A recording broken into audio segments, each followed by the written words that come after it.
Prijatelji, dobrodošli. Ovo nije priča o bradi i mantiji. Ovo je geopolitička analiza, ali onakva kakvu na CNN-u nećete dobiti. Ovo je upozorenje iz podzemlja istorije, potpisano krvlju ispovednika.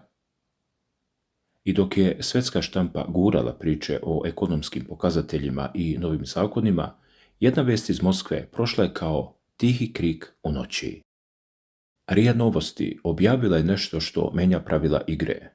Ne izveštaj sa lica mesta, ne statističku tabelu, ne političku izjavu. Objavili su riječi čoveka koji je umro pre više od 2 decenije. Arhimandrit Tadej Vitovnički, srpski starac. I dok vi razmišljate o ratovima, o krizama, o vestima koje vam serviraju, on je to video pre 40 godina i rekao je naglas ono što je u UN-u, kako tvrdi, tajni ritual. Rekao je ko čeka na praznom prestolu u Njujorku i rekao je zašto Rusija još uvijek postoji uprkos svemu. Ovo nije religijska propoved, ovo je operativna analiza, jer ako je ovaj čovjek bio u pravu za Jugoslaviju, a bio je, onda morate da čujete šta je rekao za svetsku vladu i dolazak posljednjeg vođe. Uđimo u priču.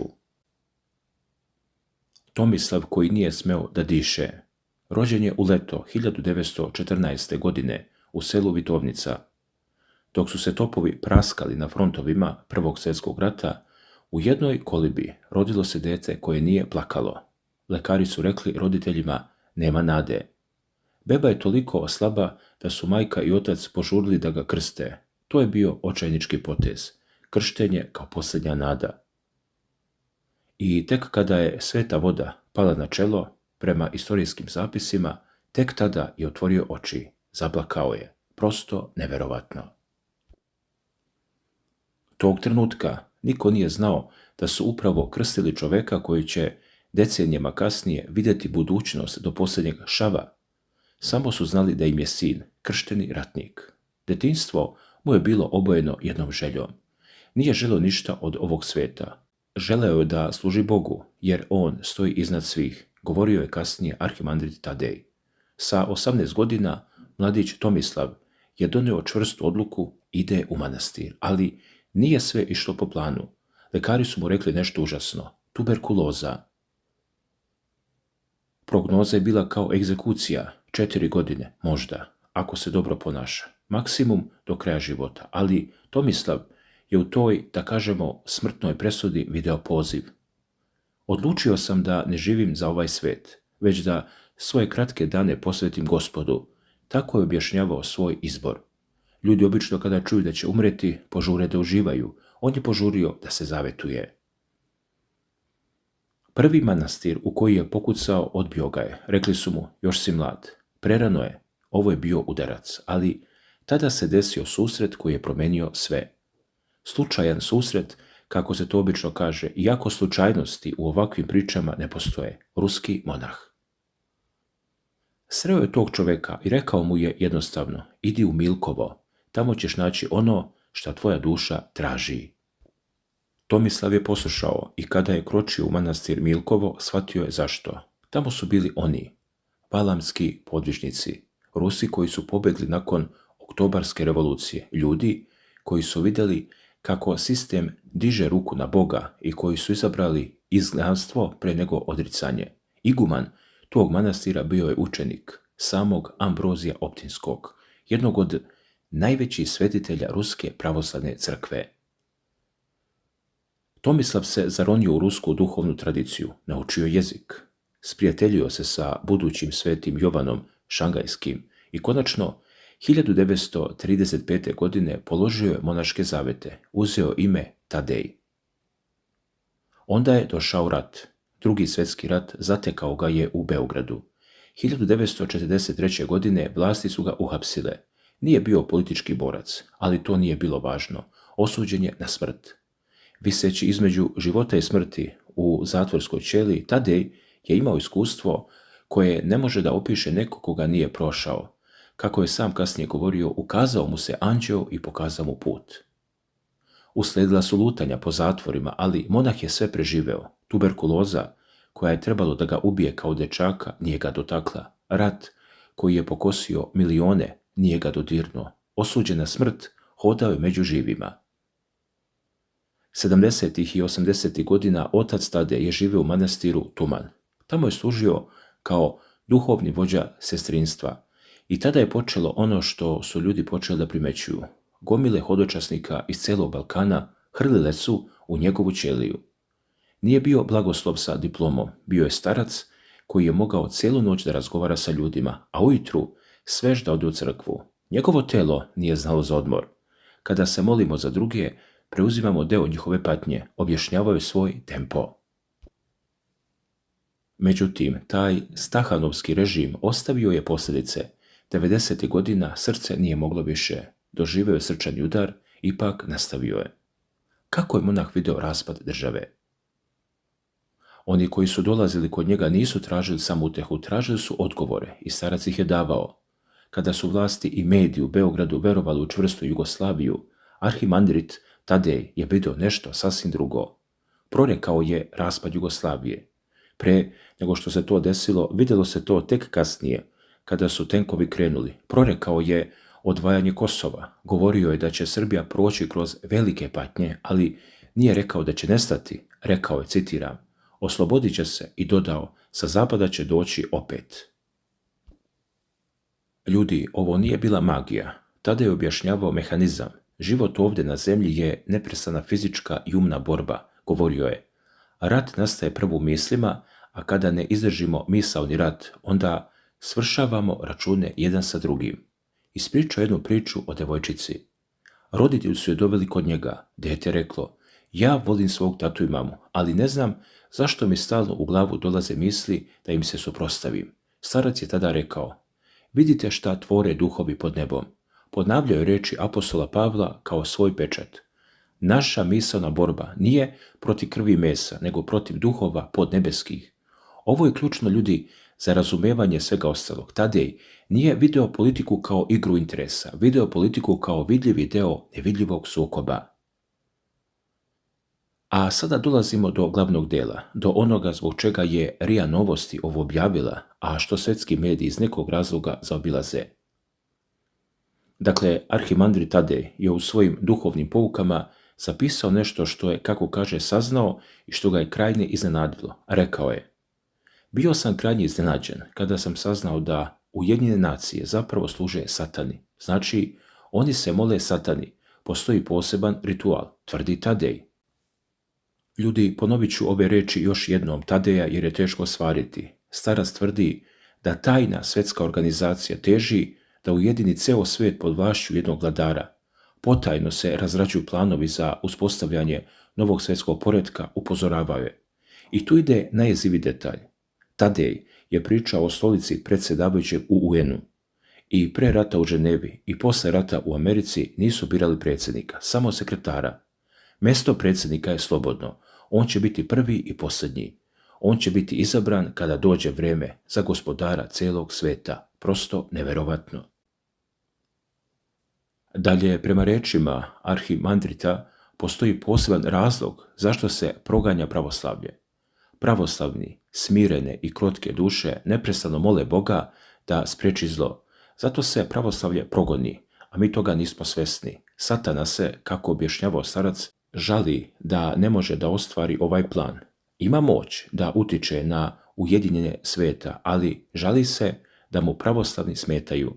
Ovo nije samo priča iz manastirske ćelije, ovo je, ako uzmete u obzir sve što se dešava sa pritiscima na tradicionalne vrijednosti, sa napadima na crkvu, na zapadu, sa silovanjem, da kažemo, hramova na Kosovu, ovo je geopolitička činjenica.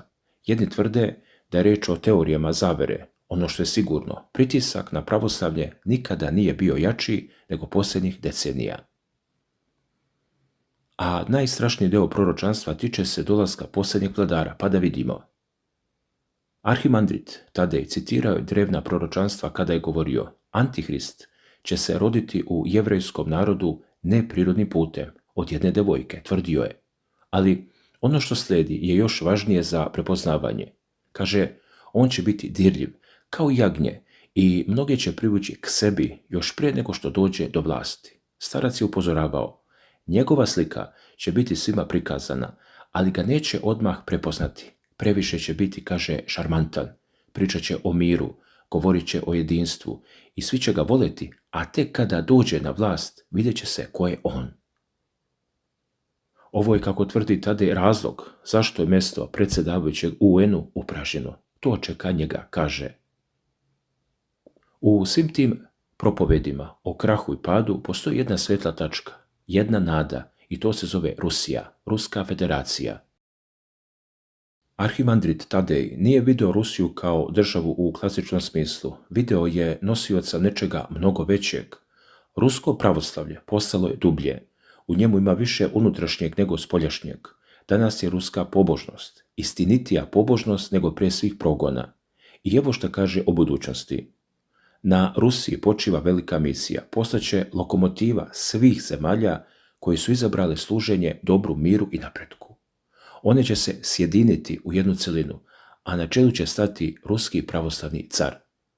Ovo je ključno za razumevanje sukoba koji se danas vode. Nije to sukob interesa, to je sukob dve vizije sveta. Sa jedne strane, novi svetski poredak, bez Boga, bez nacija sa jednim vladarem u Njorku, a sa druge strane savez pravoslavnih sila na čelu sa ruskim carem. A Tadej je upozoravao, bezbožni talas modernosti neće poštedjeti ni jednu državu, ali posle svih velikih žalosti nastupit će velika slava i radost. Arhimandrit Tadej Vitovnički umro je 2003. godine. Živio je bez godinu dana 90 godina. Tuberkuloza, koja je trebalo da ga ubije u mladosti, ostupila je. Doživeo je ratove, zatvore, progoni i ostavio je potomcima proročanstva koja se, kako stvari stoje, i dalje obistinjuju. Ono što je on govorio prije 40 godina, danas više nije tiha priča. Svaki dan, vi dok slušate, čitate naslove o sukobima, o haosu, o novim porecima, ta nevidljiva bitka se zahuktava. Jedni tvrde da starčeve reči treba shvatiti doslovno, drugi pak navode da je reč o duhovnoj alegoriji.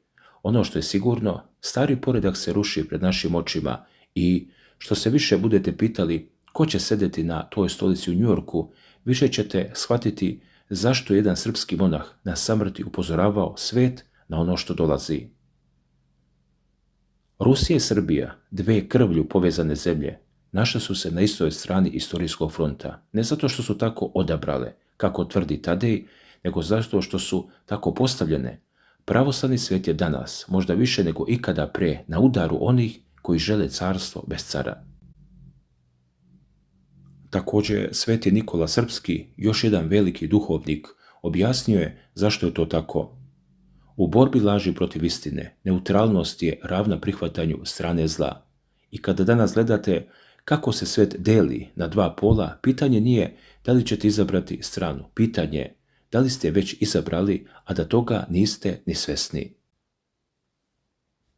I, dragi gledaoci, kao što ste mogli da čujete u ovoj interesantnoj analizi, možemo reći da je reč o jednom realističnom proročanstvu o kojem se već godinama govori među ljudima. Mnogi smatraju da se pojedini događaji koje je otac Tadej navodno pominjao danas zaista odvijaju pred našim očima, posebno kada su u pitanju globalne promjene i sukobi koji potresaju svet. Međutim, važno je da naglasimo jednu stvar. Otac Tadej je svojim blagim izgledom, smirenim glasom i načinom života ostavio dubok trag među vernicima. Mnogi su ga doživljavali kao čoveka velike duhovnosti i mudrosti.